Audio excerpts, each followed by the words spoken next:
ஒரு கிளாஸில் டீச்சர் சொன்னாங்க கொஸ்டின் ஆன்சர்ஸ் எல்லாம் படித்து வைப்பீங்கன்னு. அப்போது அந்த ஸ்டூடெண்ட்ஸ்லாம் சொன்னாங்க, மேம் ரொம்ப கஷ்டமாக இருக்குது மேம் கொஸ்டின்னு. அப்போது ஒரு சில ஸ்டூடெண்ட்ஸ் சொன்னாங்க, மேம் ஈஸியான கொஸ்டின் மேம், இதை 3ஆக பிரித்து ஈஸியாக படிச்சிடலாம் அப்படின்னு சொல்லி.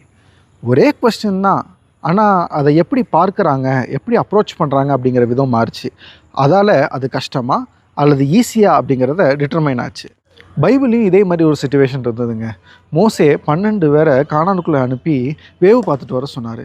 அந்த 12 பேரில் 10 பேர் சொன்னாங்க, ஆமாப்பா கானான் நல்ல செழிப்பான தேசம்தான், பாலும் தேனும் ஓடுற இடம் தான், ஆனால் அங்கே இருக்கிறவங்கலாம் பயங்கரமானவங்க, பயங்கர ஸ்ட்ராங்காக இருக்காங்க, ஜெயன்ஸாக இருக்கிறாங்க, அங்கே உள்ள வால்ஸ்லாம் பயங்கர பெருசாக ஸ்ட்ராங்காக இருக்குது அப்படின்னு சொல்லி. ஆனால் 2 பேர் காலேபும் யோசுவாவும் என்ன சொன்னாங்கன்னா, ஐயோ அது சூப்பர், ரொம்ப ஈஸி, அவங்களெல்லாம் அடித்து துவைச்சிடலாம், தேவன் அந்த இடத்த நம்ம கையில் கொடுத்துட்டாரு, உள்ளே போகிறோம், நம்ம அதை கைப்பற்றுறோம், வாங்க அப்படின்னு சொல்லி எல்லாரையும் கூப்பிட்டாங்க.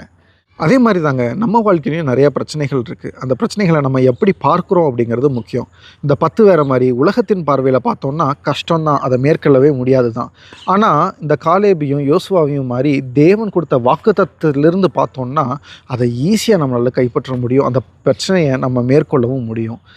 தேவனையும் தேவனுடைய வார்த்தையையும் பிடிச்சிக்கோங்க. அவருடைய பார்வையில், விசுவாச பார்வையில் பாருங்கள், ஈஸியாக பிரச்சனைகளை மேற்கொள்ள உங்களால் முடியும். ஏசு உங்கள் கூட இருக்கிறாரு.